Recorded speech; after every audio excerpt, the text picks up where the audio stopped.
کیا آپ جانتے ہیں کہ صرف ایک غلط نظر آپ کے دل سے ایمان کا نور چھین سکتی ہے؟ کیا وجہ ہے کہ آج موبائل کی سکرین پر چند سیکنڈ کی لغزش انسان کو اللہ تعالیٰ سے دور کر دیتی ہے؟ اور وہ کون سا راز ہے جس کی وجہ سے نبی کریم صلی اللہ علیہ وآلہ وسلم ہر صبح اپنے دل، آنکھوں اور کانوں کے لیے نور کی دعا مانگا کرتے تھے؟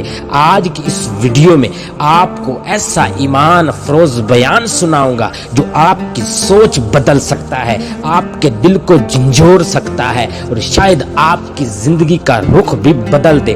ویڈیو کو آخر تک ضرور دیکھیں، کیونکہ آخر میں آپ جانیں گے کہ گناہ انسان کے دل، عقل اور ایمان پر کیا اثر ڈالتا ہے، اور نور ایمان حاصل کرنے کا وہ راستہ کیا ہے جسے ہر مسلمان کو جاننا چاہیے۔ عام طور پر ہمارے دور میں جو گناہوں کے فتنے ہیں، ان میں نگاہ کا فتنہ سب سے زیادہ شدید اور گھر گھر پھیلا ہوا ہے۔ تقریباً ہر شخص اس فتنے کا شکار ہے۔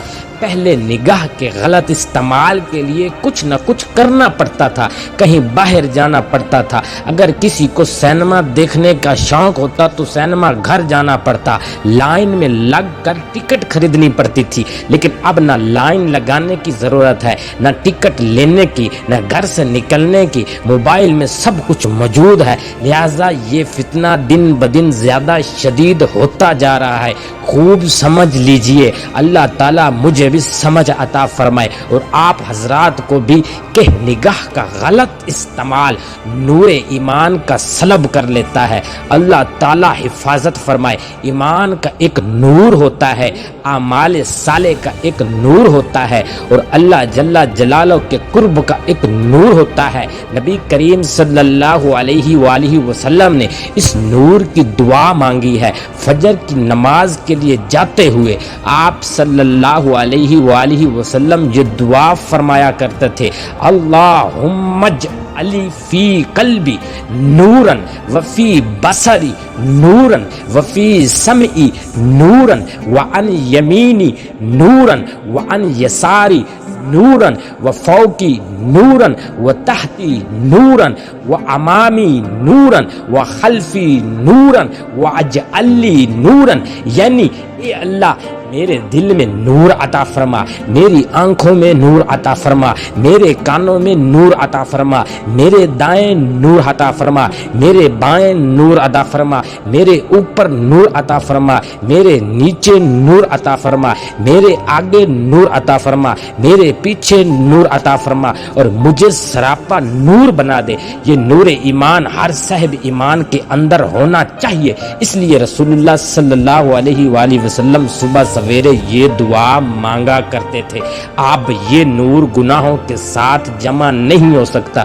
یہ مشکل ہے کہ آدمی گناہ بھی کرتا رہے اور ایمان کا نور بھی حاصل کرتا رہے۔ حضرت امام شافعی رحمۃ اللہ علیہ نے اپنے استاد حضرت وکیع بن جرح رحمۃ اللہ علیہ سے عرض کیا کہ میرا حافظہ کمزور ہے، کوئی نسخہ بتا دیجئے۔ تو حضرت وکیع رحمۃ اللہ علیہ نے فرمایا: گناہوں کو چھوڑ دو، حافظہ بہتر ہو جائے گا، کیونکہ علم اللہ تعالیٰ کی طرف سے ایک نور ہے، اور اللہ کا نور کسی نافرمان کو عطا نہیں کیا جاتا۔ اس سے معلوم ہوا گناہ انسان کے دل سے ایمان کے نور کو چھین لیتا ہے۔ جب ایمان کا نور دل میں پیدا ہو جاتا ہے تو انسان کی طبیعت خود بخود نیکی، عبادت اور اللہ تعالیٰ کے احکامات کی اطاعت کی طرف مائل ہونے لگتی ہے، اور گناہوں کی رغبت کم ہوتی ہے، چلی جاتی ہے۔ جتنا ایمان کا نور بڑھتا ہے اتنی ہی گناہوں سے نفرت پیدا ہوتی ہے۔ ابتدا میں انسان بڑی مشقت سے گناہ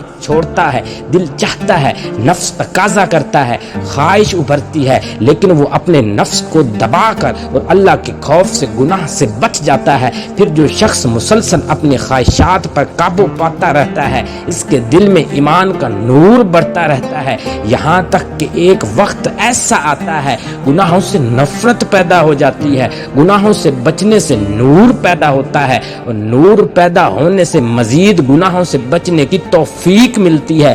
یہ ایک مسلسل سلسلہ ہے جس سے ہر مسلمان کو پوری زندگی حاصل کرنے کی فکر کرنی چاہیے۔ میں عرض کر رہا تھا کہ گناہ نگاہ کے غلط استعمال کا نقصان یہ ہے کہ یہ ایمان کے نور سے محروم کر دیتا ہے۔ گناہ کی ایک خاصیت یہ بھی ہے کہ وہ انسان کی عقل کو خراب کر دیتا ہے، پھر انسان غلط کو صحیح اور صحیح کو غلط سمجھنے لگتا ہے، اچھے کو برا اور برے کو اچھا سمجھنے لگتا ہے۔ اس لیے قرآن کریم میں فرمایا گیا ہے کہ اگر تم اللہ سے ڈرو گے تو اللہ تعالیٰ تمہیں حق اور باطل میں فرق کرنے کی صلاحیت عطا فرما دے گا۔ جب انسان گناہوں میں بڑھتا چلا جاتا ہے تو اس کی عقل الٹ جاتی ہے، وہ بڑی بڑی ایجادات کر لیتا ہے، چاند تک پہنچ جاتا ہے، کمپیوٹر بنا لیتا ہے، مصنوعی ذہانت ایجاد کر لیتا ہے، لیکن بعد اوقات اخلاق معاملات میں اس کی سوچ اس قدر بگڑ جاتی ہے کہ وہ برائی کو اچھائی ثابت کرنے لگتا ہے۔ یہ سب اس لیے ہوتا ہے کہ مسلسل گناہ انسان کے دل کو تاریک کر دیتے ہیں اور اس کی فطرت کو بگاڑ دیتے ہیں۔ اللہ تعالیٰ کسی پر زبردستی گمراہی مسلط نہیں کرتے، اللہ تعالیٰ تو ہدایت کا پیغام دیتے ہیں، ہدایت کے راستے دکھاتے ہیں۔ اللہ تعالیٰ فرماتے ہیں کہ اگر تم شکر گزار بنو اور ایمان کے تقاضوں پر عمل کرو تو اللہ کو تمہیں عذاب دینے کی کیا ضرورت ہے۔ لیکن جب انسان خود گناہوں اور نافرمانی کے راستے کو اختیار کر لیتا ہے اور دل سے اللہ کا خوف نکال دیتا ہے اور یہ احساس ختم کر دیتا ہے کہ میرا رب مجھے ہر وقت دیکھ رہا ہے، تو پھر وہ خود گمراہی کے گڑھوں میں جا گرتا ہے۔ اللہ تعالی ہم سب کی حفاظت فرمائے، ہمارے دلوں کو نور ایمان سے منور فرمائے اور ہمیں ہر قسم کے گناہوں خصوصاً نگاہ کے گناہوں سے بچنے کی توفیق عطا فرمائے۔ آمین ثم آمین۔